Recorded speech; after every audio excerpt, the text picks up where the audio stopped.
Good morning, people. So this is Chef Oli from A Table for 7 Billion. I lost my co-host James. I just lost him, so he's going to come back hopefully soon.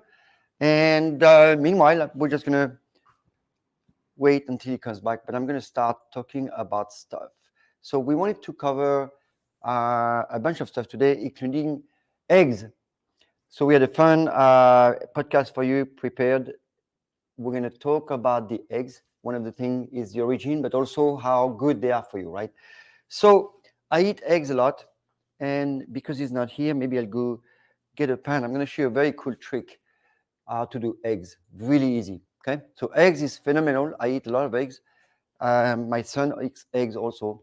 The way I eat those, I eat, if I eat in the morning, like just about half an hour ago, I eat about 4 eggs with a little Parmesan cheese on the top.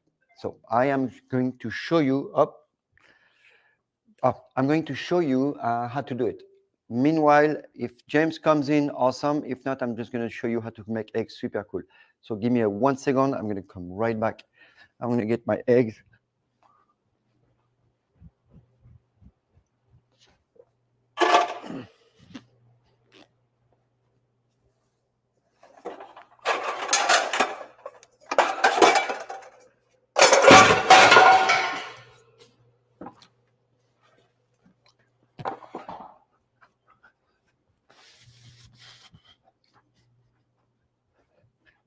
Great.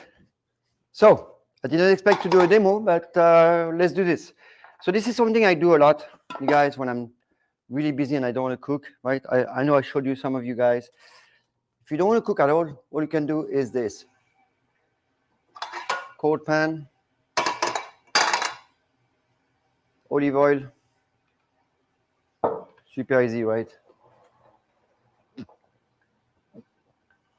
This is cold, no fire, okay, nothing, right? Olive oil, good olive oil from California. I got sent a bunch of oils, that's great. And then all you need to do is make sure the oil goes everywhere. So because the pan is cold, right, you have to kind of make that oil go everywhere. No fire, okay? And then boom, crack those eggs in there. This is cold, there's no fire under, right? Cool. See? That's all. Then I'm going to put a little salt.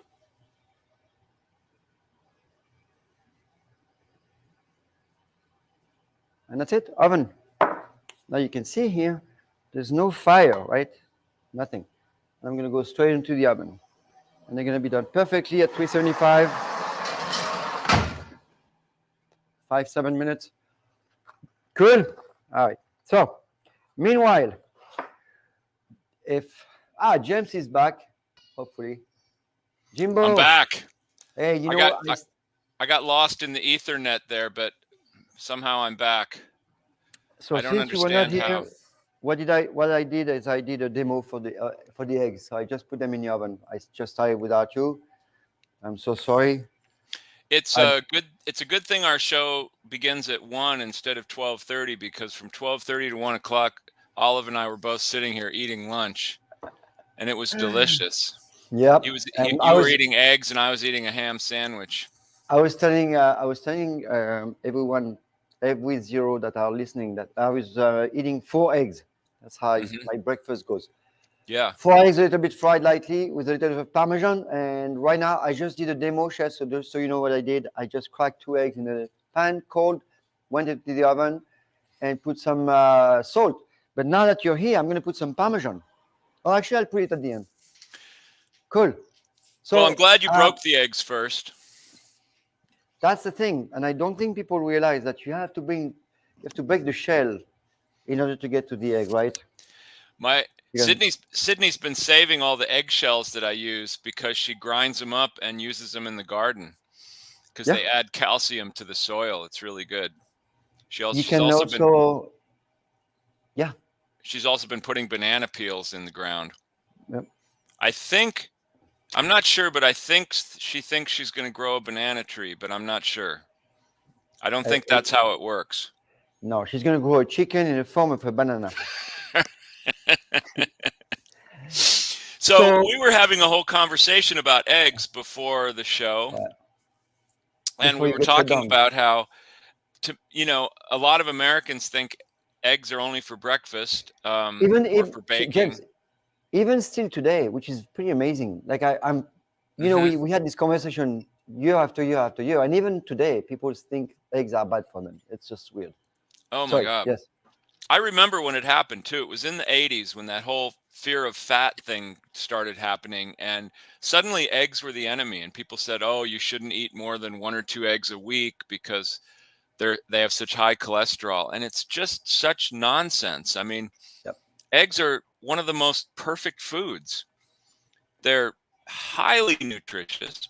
They come in the most perfect little package you can imagine, and completely biodegradable.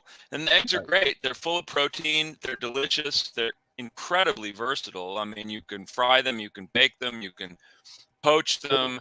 So James, so You can. your internet is really bad. Oh, really? You're, Oh, yeah, you're crap. completely frozen. It's okay. So we can hear you, we can't see you. So it's Oh, well, maybe kind of that's good. It is good. You're like a ghost anyway. Anyway, I'm a big believer in Yeah. eggs. I eat them Yeah, me whenever too. I can. Me too. I eat lots of eggs. My son eats lots of eggs. I make them. I make that for him. I say when you don't know what to eat, just eat eggs. Hmm. It's okay. Like every day, if you want to, it's fine. It's complete food. It's a complete nutrient. So you want to understand that this is and I don't know if people know where I am, but I'm in Auckland kitchen. This is my kitchen over there, right? So I changed my camera so you can see a little bit of the kitchen in the back, because this is what's lots of things are happening, and this is where a reboot is happening. My drink that actually it's for sale. Berkeley Bowl, Monterey Market, Rainbow, Gourmet Village. No, what is that? This place, this really cool store, Village. Oh my God! Okay, I need to get the list. I can't Where think. is? It's delicious stuff too. We sell it at Cesar too. We sell it by the glass, and people love it. A lot of people order it. It Oh comes really? in, yeah. Oh wow, that's great. I think we only have the one variety. I think we have Yeah, the the hibiscus. hibiscus. Yep. We sell it also at Village Market. Sorry, Broadway Terrace, Village Market. Really beautiful place. Nice. All right. Anyway, so eggs. Let's do it. Oh, let's check our eggs.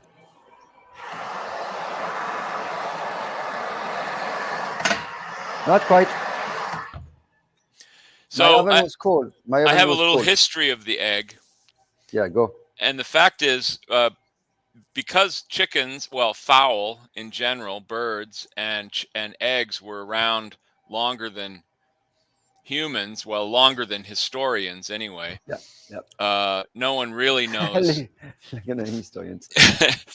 But the Indian history says that they were eating eggs as early as 3200 BC, and the Egyptians and the Chinese, they have records that show the fowl were laying eggs for humans as early as 1400 BC. So long time. It has to be more than that. Probably is. Yeah, it has to be more than that. But Well, it's that's just when it was recorded. So if they were recording it then, that it had been happening for a long time previous, that just no one it's thought called. to. So I don't know if people understand prehistory. What's prehistory? It's before the written. So before anything written, that's prehistory. So anything that's where we start to, like James said, have some record, that's after. That is present. I don't know if it's present history, but it's this. So of course they must have been before that, because we had animal, like you said, the chicken was there for way longer than that. Right. And we've been eating eggs forever, and not just us, but any animals eat eggs. Right. So any other animal eat eggs, snakes, whatever. Any animal, even cows eat eggs. And it's necessary too in nature. If no animals ate other animals' eggs, the animal population would be overpopulated very quickly, and they would all start starving because, But they would so eat anything, including eggs. yeah. There are certain kinds of, I was just reading a book about marine biology, and they were talking about a certain kind of little sea crab that lays like Right. hundreds of millions of eggs. Oh yeah, right.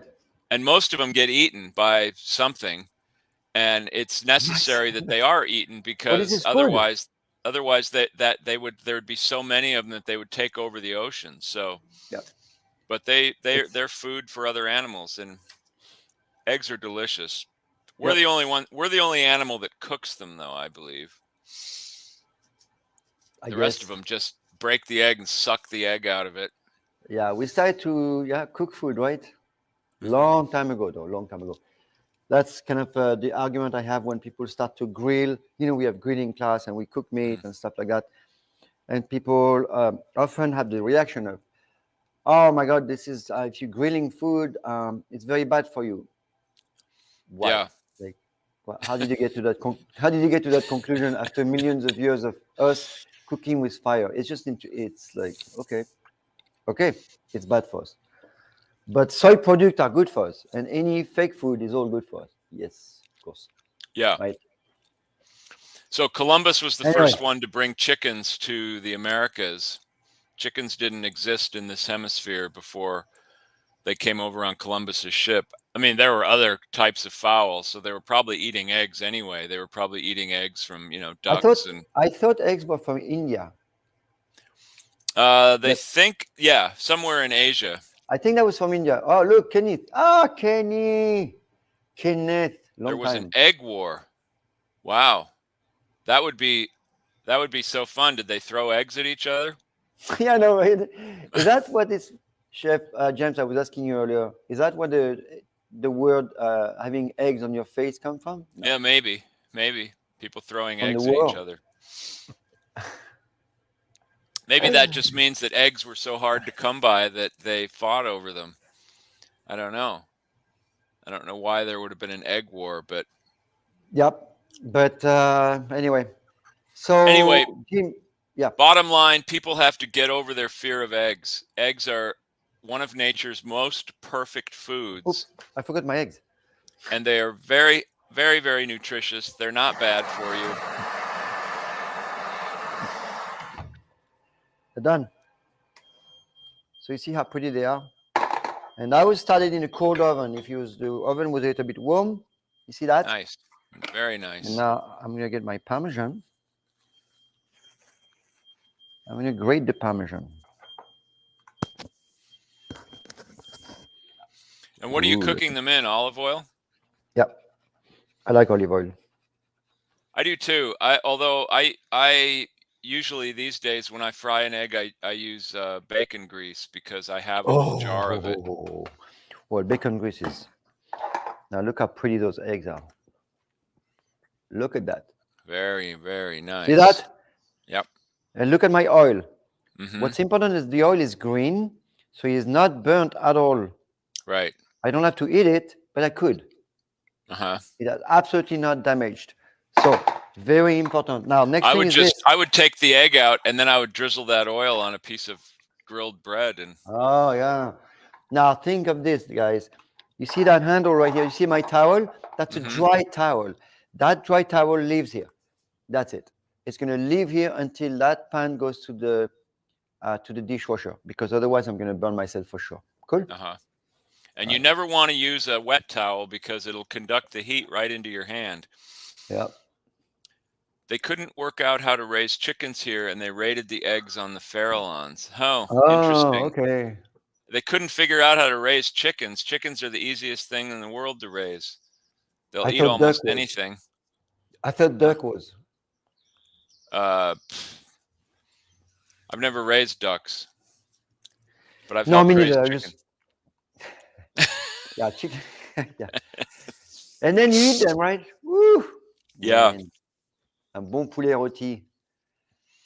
So eggs have always been involved in fertility rites too, because they're considered good luck for fertility because it's the very symbol of fertility.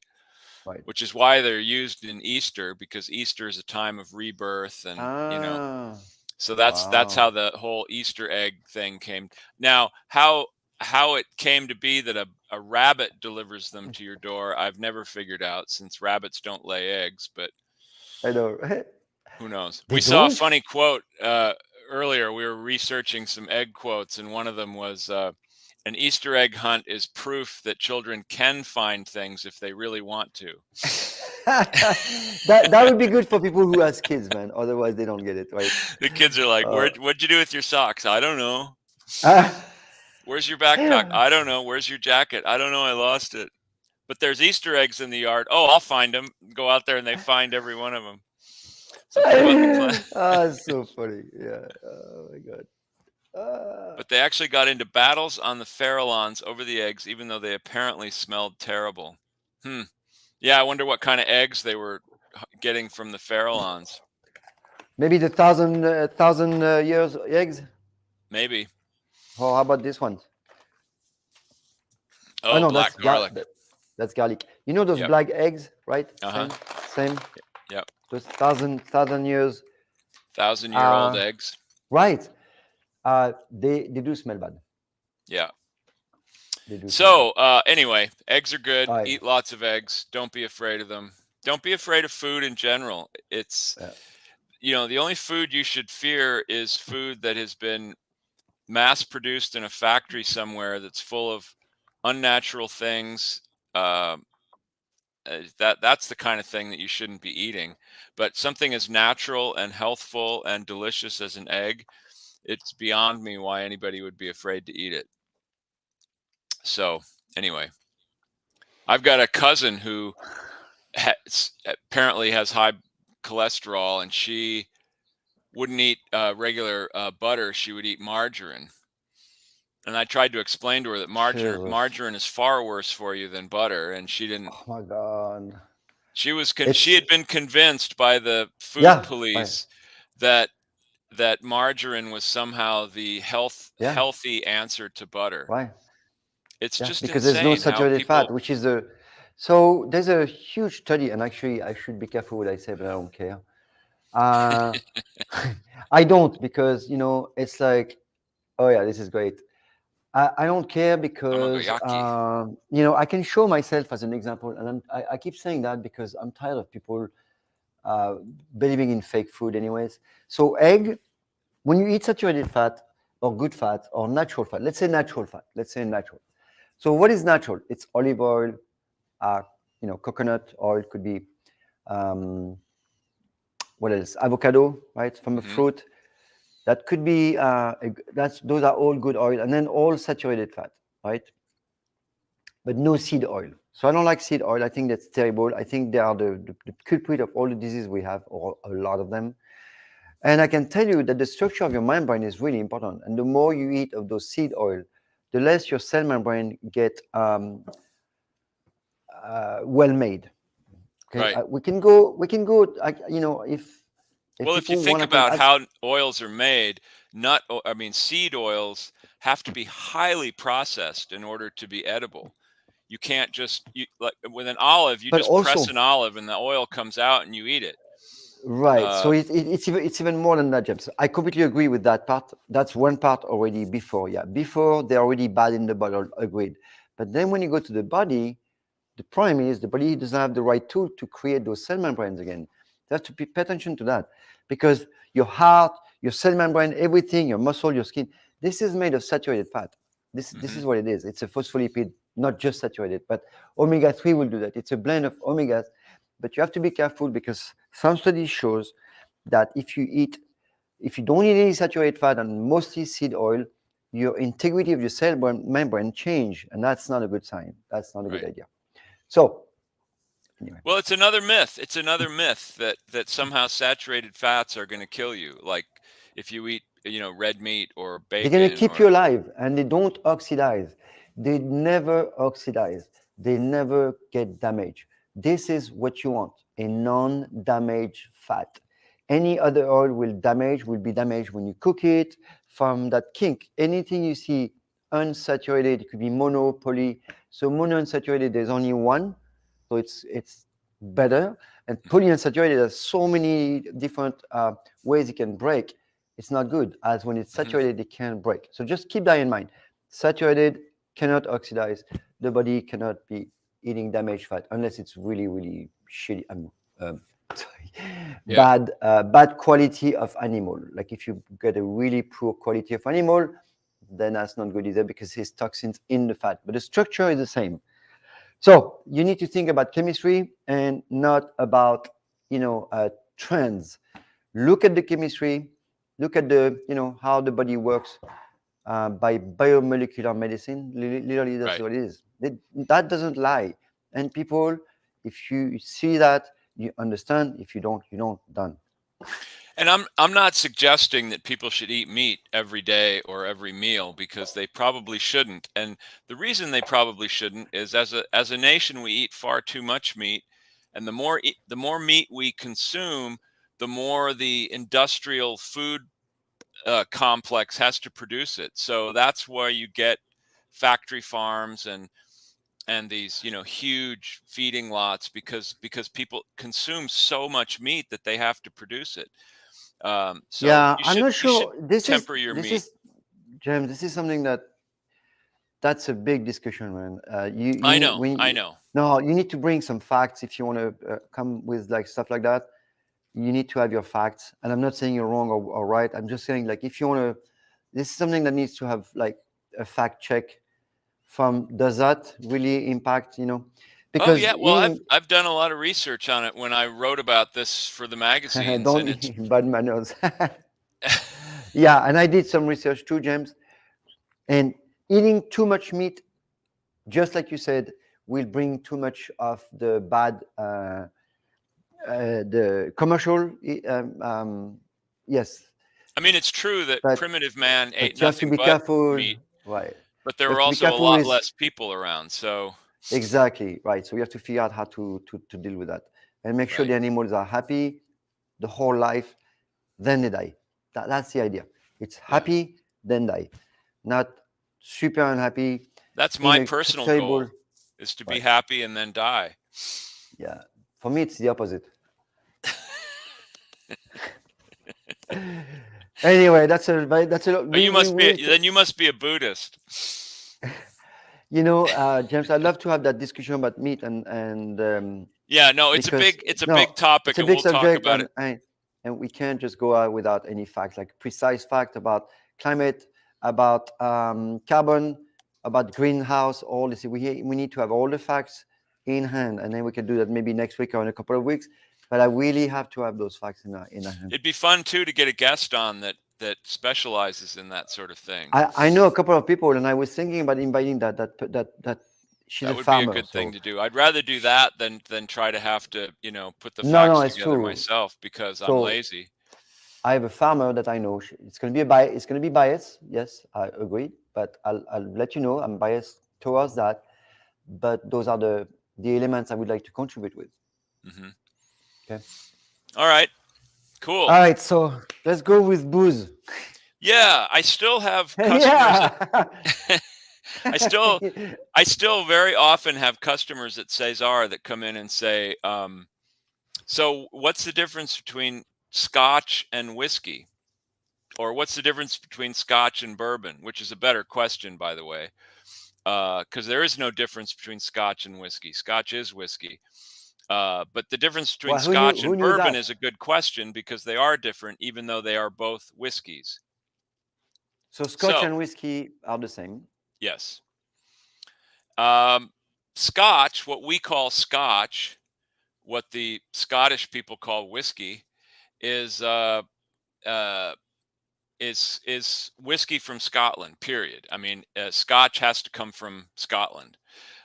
In fact, the term Scotch isn't really used much anymore in relation to Right. anything Scottish. It's really only used in terms of the whiskey. Because if you're talking about a Scottish person, you call them a Scottish person, or you call them a Scot, or something. But Or you don't call him at all. Sometimes it's better, no? yeah, I don't call them at all, and they never call me. So He never call you back anyways, right? My Yeah. grandfather was from Scotland. My mother's father Really? came from Wow. Scotland. Yeah. And apparently he liked his whiskey a little bit. So, but what is a single malt? People talk about single malts. Well, single malt basically means that well, let's take one step back. What is malt whiskey? Malt whiskey is the malt is when you take the barley, the grain that you're going to use to create essentially a beer that will then be distilled into whiskey. The malt first has to be um, the process of malting is basically means you start to germinate that grain. You wet it and it begins to open up and it begins to germinate. And if anyone ever did experiments in grade school where you took paper towels and put seeds in, put like beans in Oh, between, yeah, and right. then it sprouted and out came a little plant. Well, that's basically what you're doing with the barley. You don't let it get that far. And when it starts to germinate, then you stop the process by heating it. In the case of Scotch, they dry it over peat fired kilns, which gives it a smoky essence, which is why Scotches have that smoky flavor to them. Some of them more than others. Now, Anyway, so James, that's the malt, malt is a grain, right? right? You didn't mention that because I took two It's steps the backward, but Yeah, you no, it's did that barley. didn't. It's basically barley. Barley is the basis of almost every whiskey. There are So other it's a grains that are grain. used. It So is it's a a grain. grain, and in America, when they started making whiskey, they started moving further west, and they found that raising corn was easier than raising barley. So that's why they started making whiskey out of corn, which is how bourbon was born. But in Scotland, they essentially use barley, and they malt it by starting the germination process, then stopping it by drying it, and then they proceed. And like I said, you basically make beer to begin with, and then you distill the beer. So a single malt whiskey refers to a malt whiskey that comes from one single distillery. Uh, in the old days, all the distilleries in Scotland, whether it was Laphroaig or Glenlivet or Glenfiddich, all these different famous Scotch houses, Brookladic. yeah, they would produce whiskey that they would sell to the blenders. So I like thought you said. a blended Scotch is like Chivas Regal or Johnny Walker, Dewar's, J&B, all those. They buy single malts from Why? the different Mm. distilleries, and they blend them. They have master blenders who blend the whiskeys so that they taste the same every time. And that's a real art, man, to have to take Right. all these It's whiskeys and like blend it's them to like come up wine, with. Yeah, yeah, James. It's like wine blending. Absolutely. Yeah. yeah. It's really an art form, because when you buy Chivas Regal or Johnny Walker, it tastes the same every time you buy it, and that's because some master blender knows what he's doing, or she.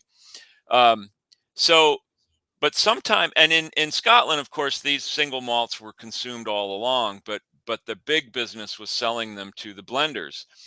And at some point in the 80s, I think it really took off. It became very chic to just buy and consume single malt whiskeys. Um, and so the market just blew up. I mean, suddenly they were selling so much whiskey that they weren't accustomed to selling, because um, uh, they sold off most of it to blenders, and then what they sold as a single malt was mostly in Scotland and in the UK and some places in Europe, and they sold some to the US, but it was a very limited market. And then it became very hip to drink single malts. People discovered how delicious they were, and so a lot of them are hard to get these days, like the really old single malts. I mean, we've talked about this. The 25-year-old Macallan used to be one of my favorite drinks, and my boss in New York used to have it all the time. Well, it's almost impossible to get now because they sold so much of it that it's just not around anymore. So So, that means we're never going to see those things anymore. I mean, how's it going to? well, I mean, you That's can it. still That's it. find them in Scotland because But they they're still are more and more. aging scotches, but yeah, if you're out of a 25-year-old scotch, you can't just make more. It takes 25 years to age it. And by the way, once it's put in the bottle, once it's taken out of the cask and put into a bottle, it doesn't age anymore. It doesn't change. I mean, it changes a little bit, but not like it does when it's aging in a bottle in a cellar somewhere. So it's the main difference with wine. It's the opposite. The wine will age in a bottle, but the whiskey will age in a barrel or Scotch. Right. Right. And the whiskey, the only thing it loses, the only loss that you can get is alcohol because of evaporation. But no drastic change. Like as wine, once it goes into the bottle, it's going to keep going, right? It's going to keep moving. And that's what's incredible about the difference between wine and alcohol. And it has that to do with the tannin, probably. Right. Right. You know, all these phenols. Port is the same, yeah. And port and is wine, port of has course, way more sugar though. What has more sugar? So port. Port, yeah. So that changed even less. But yeah. You can have a giant vat of port with a low percentage of older port and still refer to it as the old stuff. Well, that would be sherry. That's sherry. Sherry's the same way. It's always the age is always the oldest one in there. But that's why sherries don't have vintage dates, because it's always blended.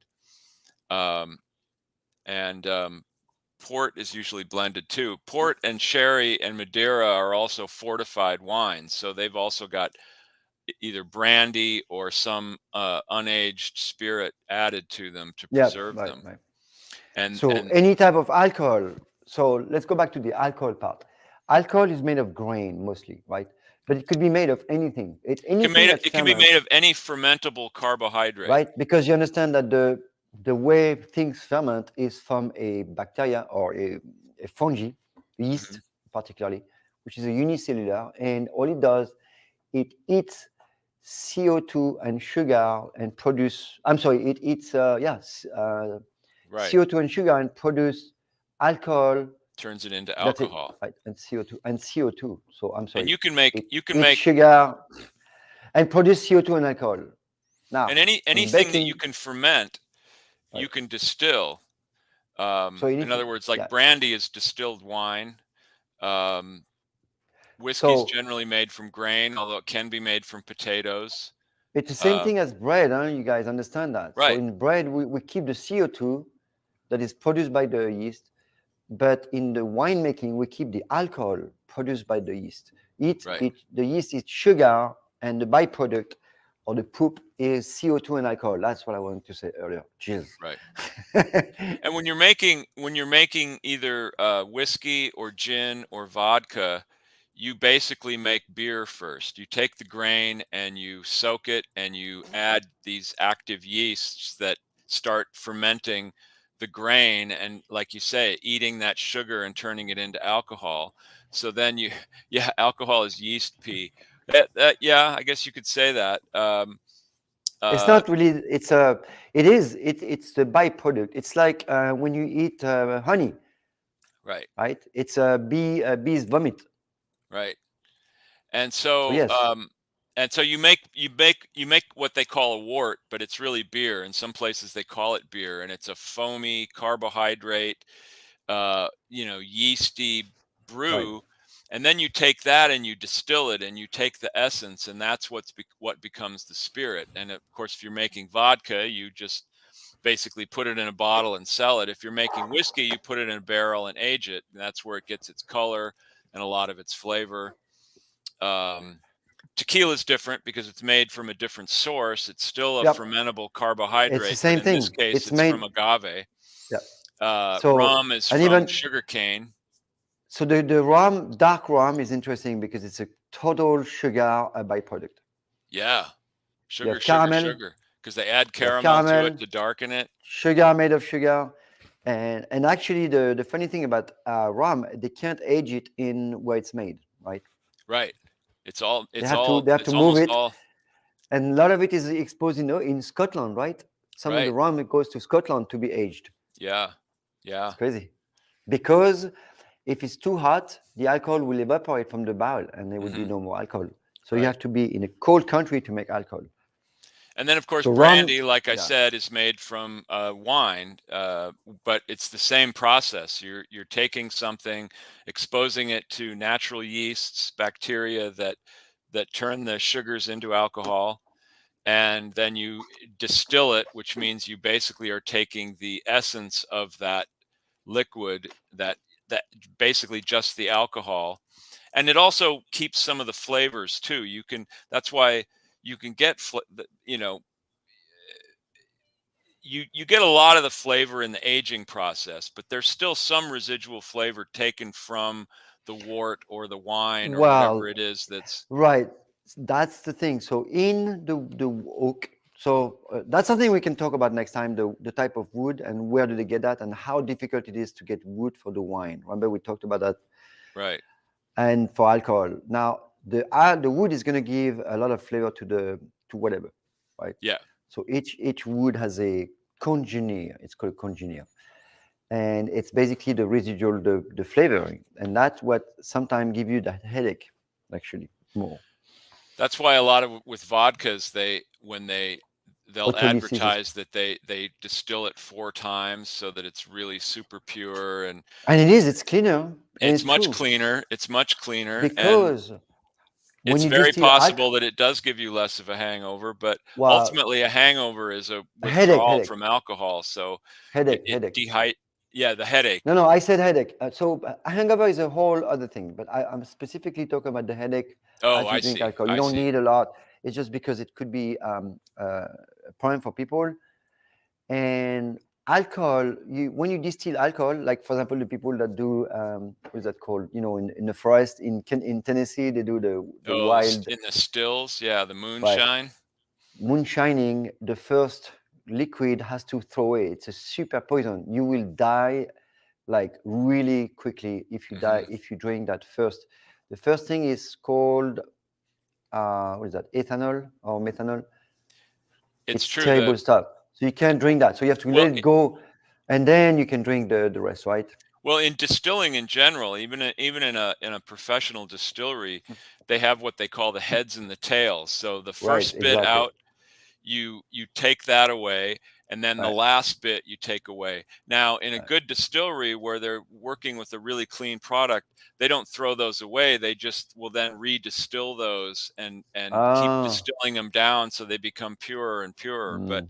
but yeah, it's the middle part, and that's part of what being a master distiller is all about, is knowing when to cut that off, when to stop, when to start. It's a real art form that takes a great deal of experience to know what you're doing, which is why people that make their own in a backyard still sometimes poison people because and they don't themselves know what they're doing.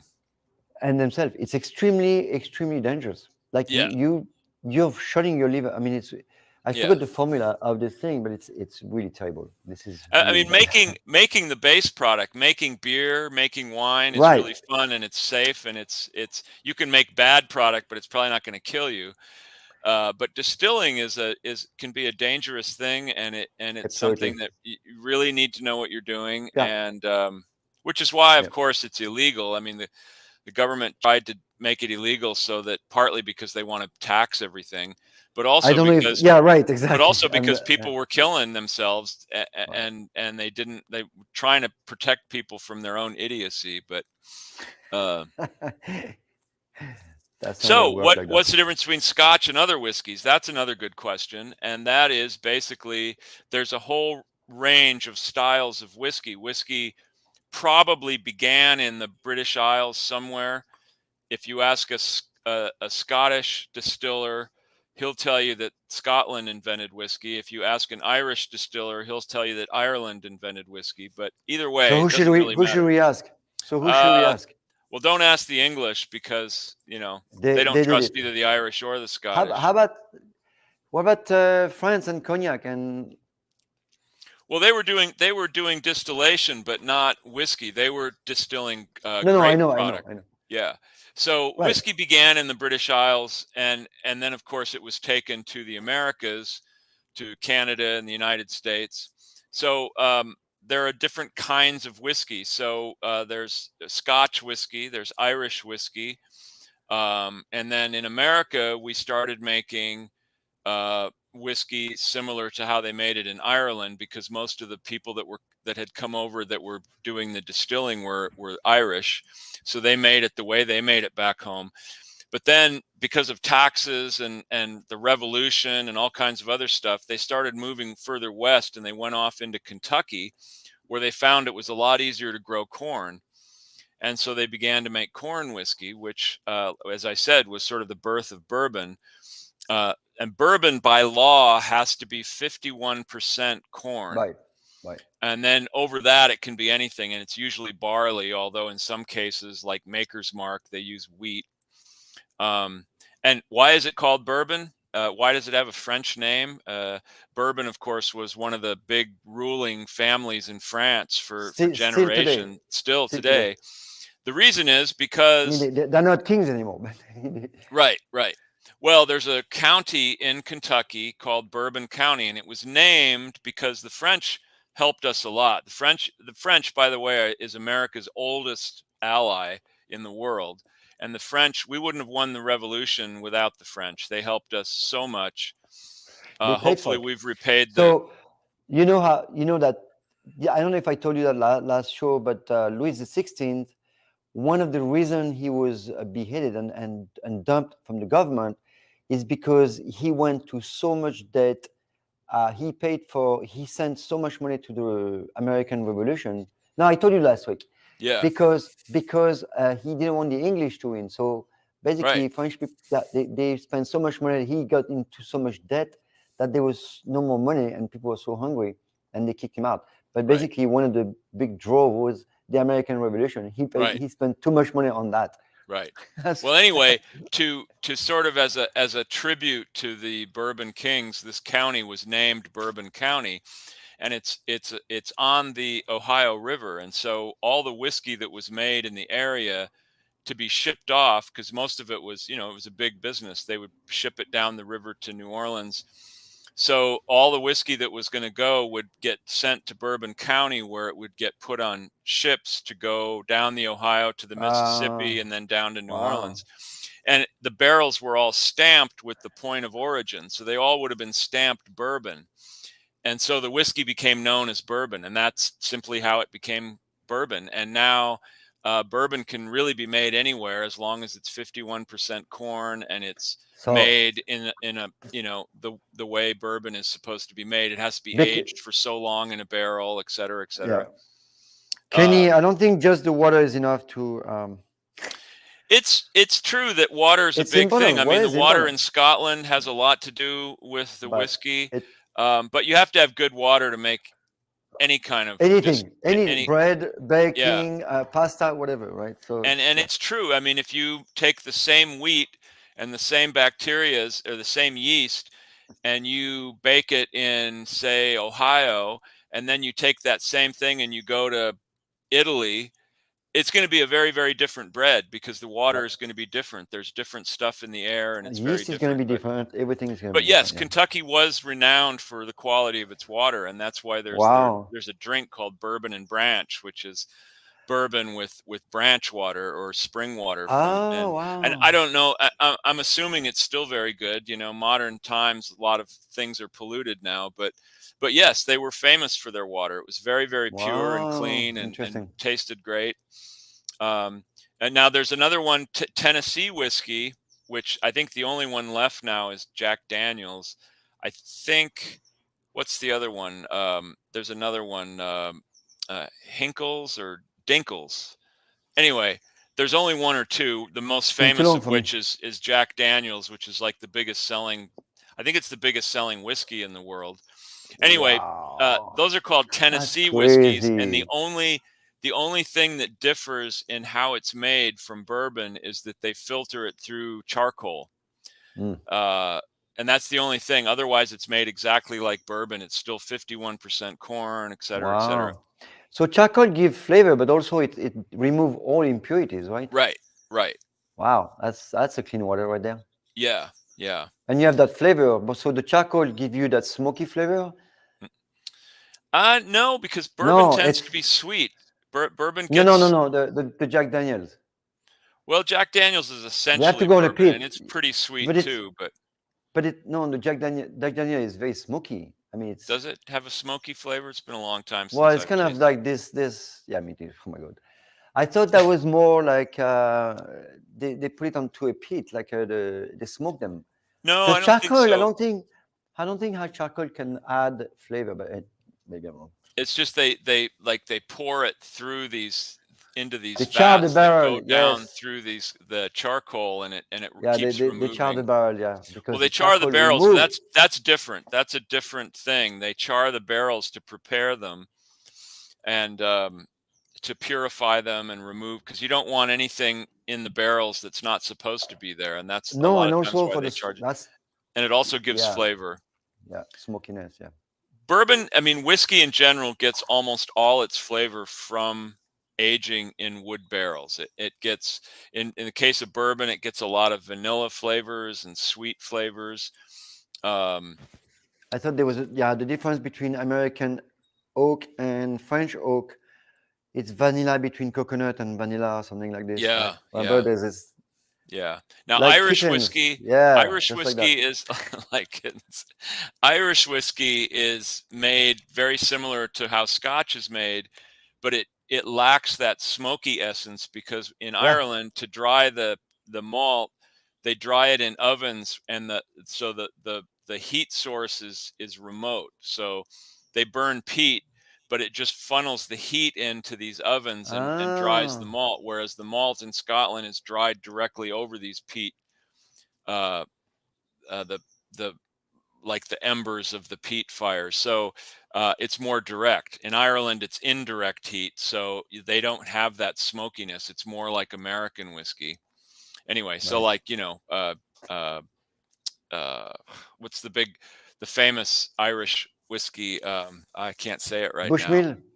Well, Bushmills is one, but the other one that's the most famous one. Oh my God, I can't believe I was I used it last night because I made an Irish coffee. What the hell? I can't think of it.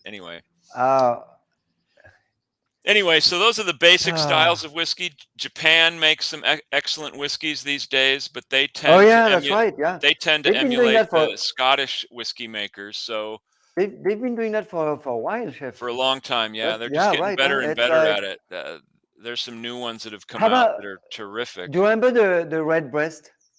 Yeah, we still have Uh, that. Yeah, that's delicious stuff. wow, that was a good one. Yeah, it came later, huh? Right? Yeah, yeah. So whiskey's a good thing. Now, where's the name come from? Well, that's an interesting story too, and it's very short, and I will tell you.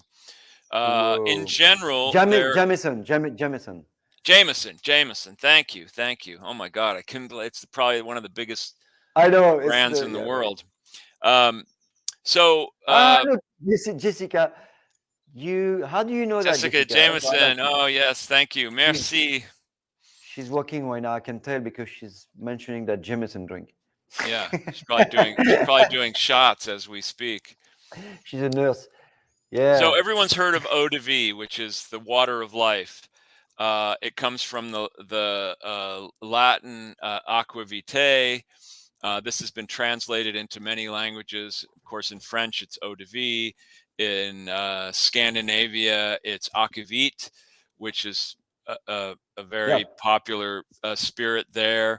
And when it went to the British Isles, it got translated into the Celtic language in Scotland and Ireland as Uzibithka, which is or Uzgibitha, which is the Gaelic for water of life or eau de vie. And that just eventually got bastardized by probably the English importers who were buying a lot of the whiskey from Scotland. Goddamn English, man. It became just called Uzgi, and that eventually got bastardized into whiskey. The same as brandy. Brandy and sherry are both anglicized forms of what the names really are. And brandy originally was a Dutch name, Right. brandjewijn, which Yep. means burnt wine. Bunch wine. Right. And then and sherry is Jerez, and that got slowly over time anglicized into sherry. So it's funny how But language so evolves like that. So we talk about whiskey is basically a modern version of the Celtic form of eau de vie. right. So we're gonna talk. No, we're not gonna talk about that today. But I'd love to talk about the monks and alcohol. So maybe next time Yes, we'll talk about that because this is where it started. the monks love Uh, alcohol. Alcohol was made as a medicine, Right. and that's forever. And it's from the Egyptians were starting to make alcohol or um, oops, I get And the it. Arabs too. The Arabs were looking for perfumes and That's medicine. why alhambic is or Yeah. this is Well, the what very and word alcohol alcohol. Right. and alembic is the name of the basic pot still.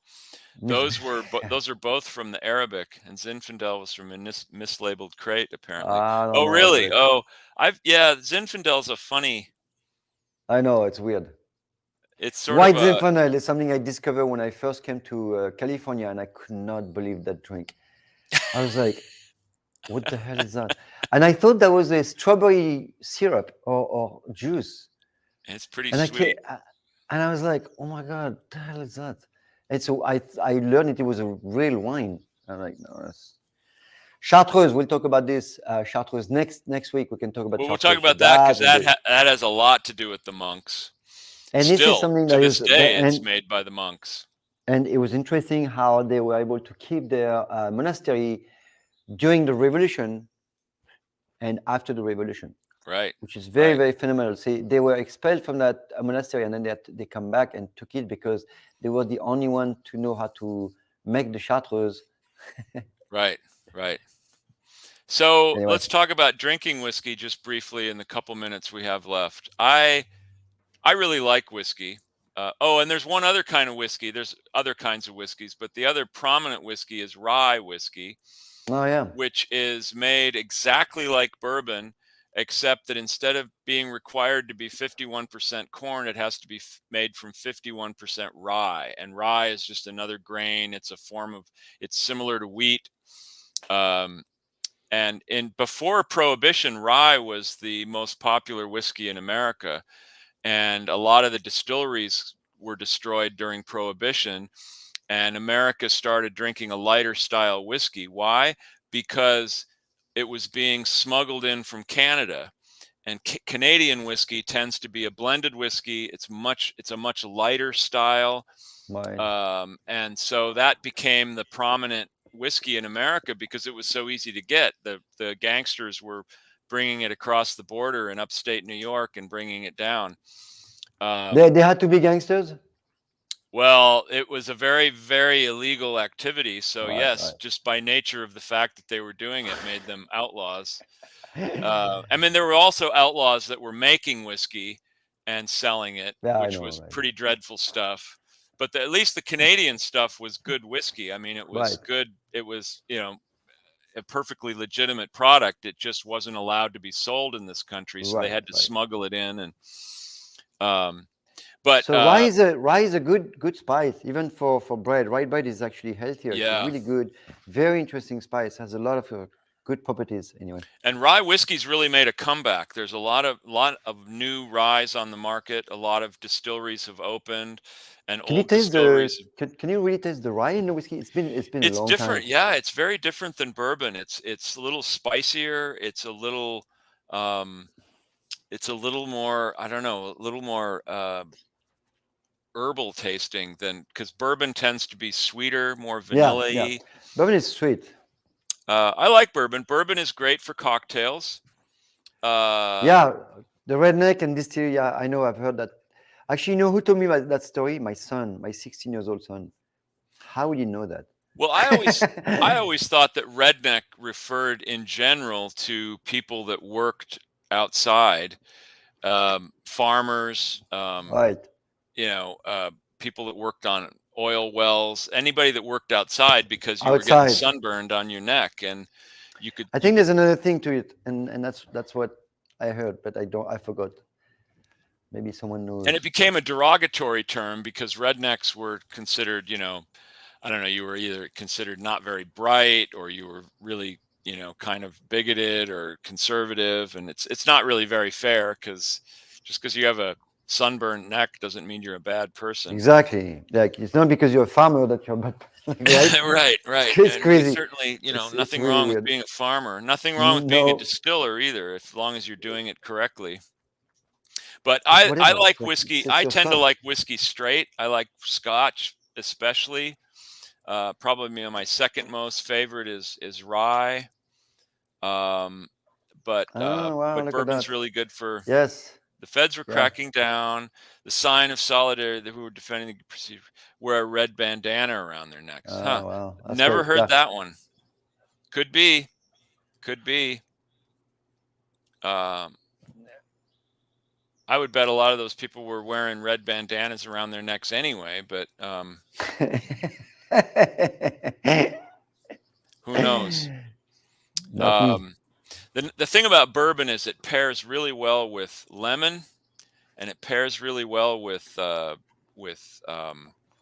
Mint, I sugar would say. and mint, which is the mint julep is the classic example of that. And there's a bunch of great bourbon cocktails, the old fashioned, Yeah. We're Manhattan. sorry. Kenny, we're sorry for you. Don't worry. Don't ever be sorry, Kenneth. We're glad to have your input. Yeah. And also, Chef, how about James? How about I do a cocktail next week. We show them to make a real mint julep the way I make it. Yeah. No, I love a good Manhattan too, Kenny. I like my Manhattans made with rye because I do. And at Cesar, we make our Manhattans with rye. We make our old fashions with bourbon because I think an old fashioned is supposed to be a little sweet. It's a sweet drink. Yeah. It's a Southern drink. It's a true Southern drink, and the Southerners like their sweets. That's why the mint julep. A lot of the drink iced tea in the South. It's super sweet. I don't really care for it, but Kenny, don't start giving him some like because you know what, his head already is taking all the screen. I don't want him to be like I already have trouble buying hats, so. Oh man, I thought he was going to say because you're a man with how you suspenders. Oh right, big fat cat. In the old days at Cesar, people used to come in and they'd say, "Well, what cocktail do you like?" And I'd say, "Well, it depends on my mood. I like to. They're all good. This. And they'd say, "Well, okay, when you go out, what cocktail do you order?" And sometimes I would say, "Well, you know what? Honestly, if I go out, I order a shot of whiskey and a beer, or just a beer. But if I'm going to have a spirit, I just get it straight and I get a beer chaser. That's my favorite cocktail." When you go out, right? When you go out. At home, cool. I sometimes in the evening have a little glass of spirit. Sometimes with a beer, sometimes not. I really like beer and I really like spirits. They go together well. I like beer. Yeah. I'm a beer man. And all right, so James, we have to wrap this up. I like cigars too, by the way, with whiskey. I don't smoke cigars often, but I really like them. They don't have those bars anymore like we used to. Like so in Paris, I knew in LA when I was young, there was bars you could smoke cigar, and there was a cigar lounge. Yeah. And in France, there was a lot of that. There was some places specifically for that, and you go there, order a beautiful whiskey. They would serve it in a snifter, and you had a cart where you could order your cigars. Right? Yeah. So in France, you could have Cuban cigar, and they were super expensive. But man, yeah. It's just I used to buy. James, you're gone.